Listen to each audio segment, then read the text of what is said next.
অভিযোগ সংশ্লিষ্ট জনাব বেনজির আহমেদ, অবসরপ্রাপ্ত পুলিশ মহাপরিদর্শক বাংলাদেশ পুলিশ, জনাব জিসান মির্জা, পিতা মনসুর হক, স্বামী জনাব বেনজির আহমেদ, জনাব ফাহিন রিস্তা বিনতে বেনজির এবং জনাব তাহসিন রাইসা বিনতে বেনজির, পিতা বেনজির আহমেদ কর্তৃক অপরাধলব্ধ 11,34,50,000 টাকা নগদ উত্তোলনের পর কোথাও বিনিয়োগ করার প্রমাণ পাওয়া যায়নি।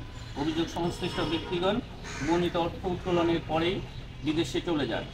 ফলে উক্ত অর্থ নগদ উত্তোলিত অপরাধলব্ধ আয়ের প্রকৃতি, উৎস, অবস্থান, মালিকানা এবং নিয়ন্ত্রণ গোপন বা ছদ্মাবৃত রেখে স্থানান্তর, রূপান্তর এবং হস্তান্তর করার অপরাধ প্রাথমিকভাবে প্রমাণিত হয় তাদের বিরুদ্ধে মানি লন্ডারিং প্রতিরোধ আইন 2012 এবং দণ্ডবিধির সংশ্লিষ্ট ধারায় আরও একটি মামলা রুজু সিদ্ধান্ত গৃহীত হয়েছে এবং ইতিমধ্যে মামলা রুজু হয়েছে। মামলা নাম্বার হচ্ছে 43 বিরুদ্ধে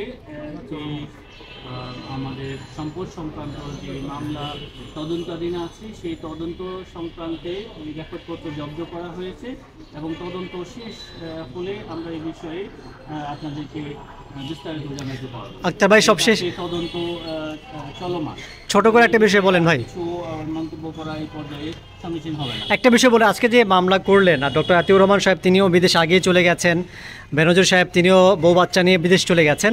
বিদেশ যারা আছেন, আপনাদের অনেক মামলার আসামি বিদেশ আছে, আর তাদেরকে ফিরিয়ে আনার ক্ষেত্রে কোনো দেশের সাথে আলোচনা করছেন বা উদ্যোগ নিচ্ছেন কিনা?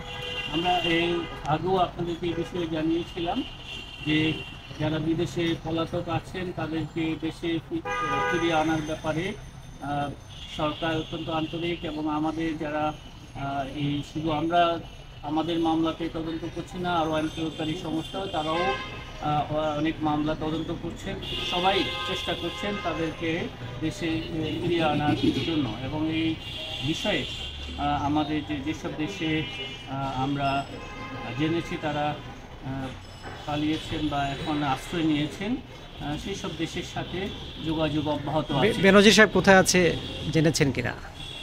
এই বিষয়ে আমার কাছে আপনারা জানেন কিনা আমি জানি, সুনির্দিষ্ট তথ্য যদি আপনাদের কাছে থাকে আপনারা আমাদেরকে জানাতে পারেন যে, এবং আমরা যথাযথ প্রক্রিয়ায় সেই তথ্য অনুসন্ধান করার চেষ্টা করব।